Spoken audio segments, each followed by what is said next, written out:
Hey, we're going to be reading today from Matthew chapter 26. I'm reading from the New Revised Standard Version.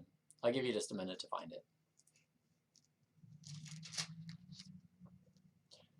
When Jesus had finished saying all these things, he said to his disciples, "You know that after 2 days the Passover is coming, and the Son of Man will be handed over to be crucified."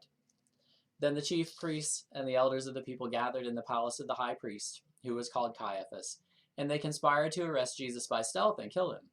But they said, "Not during the festival, or there may be a riot among the people." Now while Jesus was at Bethany in the house of Simon the leper, a woman came to him with an alabaster jar of very costly ointment, and she poured it on his head as he sat at the table. But when the disciples saw it, they were angry and said, "Why this waste? For this ointment could have been sold for a large sum and the money given to the poor." But Jesus, aware of this, said to them, "Why do you trouble the woman? She has performed a good service for me. For you always have the poor with you, but you will not always have me. By pouring this ointment on my body, she has prepared me for burial. Truly I tell you, wherever this good news is proclaimed in the whole world, what she has done will be told in remembrance of her." Then one of the 12, who was called Judas Iscariot, went to the chief priests and said, "What will you give me if I betray him to you?" They paid him 30 pieces of silver. And from that moment he began to look for an opportunity to betray him. On the first day of unleavened bread, the disciples came to Jesus, saying, "Where do you want us to make the preparations for you to eat the Passover?" He said, "Go into the city to a certain man, and say to him, 'The teacher says, my time is near. I will keep the Passover at your house with my disciples.'" So the disciples did as Jesus had directed them, and they prepared the Passover meal. When it was evening, he took his place with the 12, and while they were eating, he said, "Truly I tell you, one of you will betray me." And they became greatly distressed and began to say to him one after the other, "Surely not I, Lord." He answered, "The one who has dipped his hand into the bowl with me will betray me. The Son of Man goes as it is written of him, but woe to that one by whom the Son of Man is betrayed. It would have been better for that one not to have been born." Judas, who betrayed him, said, "Surely not I, Rabbi." Jesus replied, "You have said so." While they were eating, Jesus took a loaf of bread, and after blessing it, he broke it, gave it to the disciples, and said, "Take, eat. This is my body." Then he took a cup, and after giving thanks, he gave it to them, saying, "Drink from this, all of you, for this is my blood of the covenant, which is poured out for many for the forgiveness of sins. I tell you, I will never again drink of this fruit of the vine until that day when I drink it new with you in my Father's kingdom." When they had sung the hymn, they went out to the Mount of Olives. Then Jesus said to them, "You will all become deserters because of me this night. For it is written, I will strike the shepherd, and the sheep of the flock will be scattered. But after I am raised up, I will go ahead of you to Galilee." Peter said to him, "Though all become deserters because of you, I will never desert you." Jesus said to him, "Truly I tell you, this very night before the cock crows, you will deny me 3 times." Peter said to him, "Even though I must die with you, I will not deny you." And so said all the disciples. Then Jesus went with them to a place called Gethsemane, and he said to his disciples, "Sit here while I go over there and pray." He took with him Peter and the 2 sons of Zebedee, and began to be grieved and agitated. Then he said to them, "I am deeply grieved, even to death. Remain here and stay awake with me." And going a little farther, he threw himself on the ground, and he prayed, "My Father, if it is possible, let this cup pass from me. Yet not what I want, but what you want." Then he came to the disciples, and he found them sleeping, and he said to Peter, "So, could you not stay awake with me 1 hour? Stay awake, and pray that you may not come into the time of trial. The spirit indeed is willing, but the flesh is weak." Again he went away for the 2nd time, and he prayed, "My Father, if this cannot pass unless I drink it, your will be done." Again he came and found them sleeping, for their eyes were heavy. So leaving them again, he went away and prayed for the 3rd time, saying the same words. Then he came to the disciples and said to them, "Are you still sleeping and taking your rest? See, the hour is at hand, and the Son of Man is betrayed into the hands of sinners. Get up, let us be going. See, my betrayer is at hand." While he was still speaking, Judas, one of the 12, arrived. With him was a large crowd with swords and clubs from the chief priests and the elders of the people. Now the betrayer had given them a sign, saying, "The one I kiss is the man. Arrest him." At once he came up to Jesus and said, "Greetings, Rabbi," and kissed him. Jesus said to him, "Friend, do what you are here to do." Then they came and they laid hands on Jesus and they arrested him.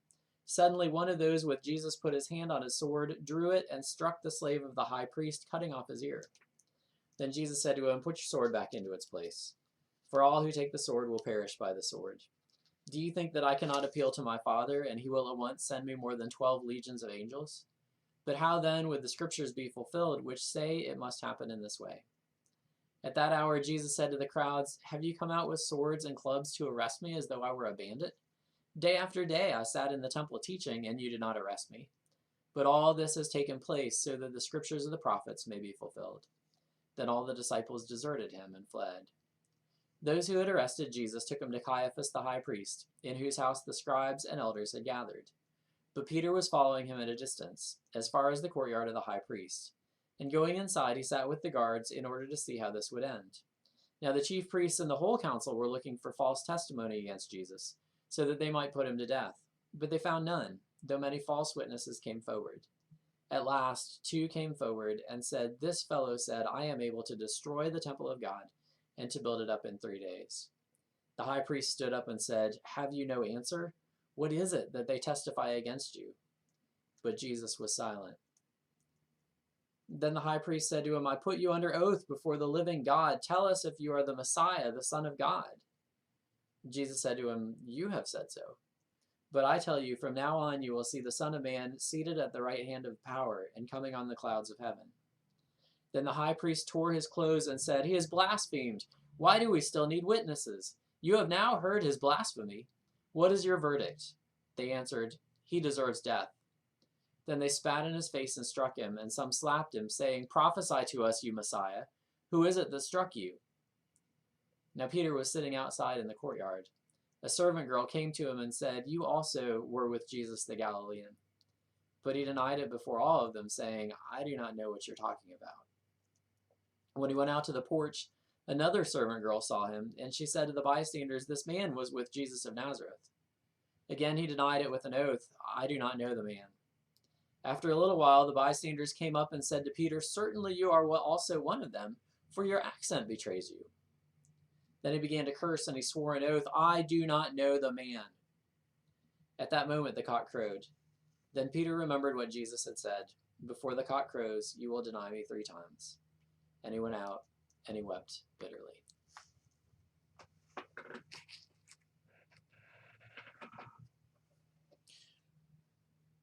It's the story about the woman with the alabaster jar of costly ointment that resonated with me particularly, and in a new way today. Because we're in the middle of an alabaster jar kind of situation, aren't we?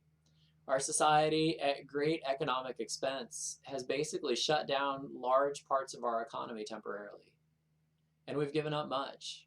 Restaurants, jobs, large group activities, sports, church. And we've done it because we were asked to, in order to protect those whose immune systems cannot withstand the virus's effects, in order to minimize the effect of the virus on people who can't physically distance themselves from others, homeless folks, prisoners, residents of nursing homes. And we've done it to help emergency room and ICU doctors and nurses care for them. The woman with the alabaster jar was criticized that day for her actions because it wasn't economically savvy. Why the waste? That's worth a lot of money. And as a society, we had to ask ourselves the same question before we all went indoors and distanced ourselves from each other. We'll be giving up much of value, and we'll be giving up much of what we've come to value. Will it be worth it in the end? Well, Jesus said to the woman's critics that day that it was worth it because she was doing it for him. And if you remember from yesterday's reading in Matthew 25, Jesus told his disciples that when we provide care and nurture and life-giving and life-saving provisions to others, and especially those who are most vulnerable in our society, it's as though we were doing it directly for Jesus. Almost as though we were pouring costly ointment from an alabaster jar on his feet.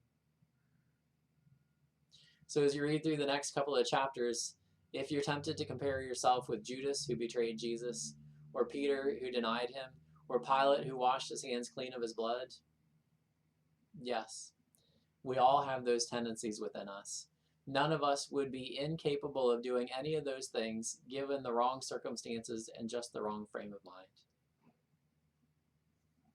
But now we all know that we also have a little bit of the woman with an alabaster jar of ointment in us as well. Praise God. We'll see you tomorrow for Matthew 27.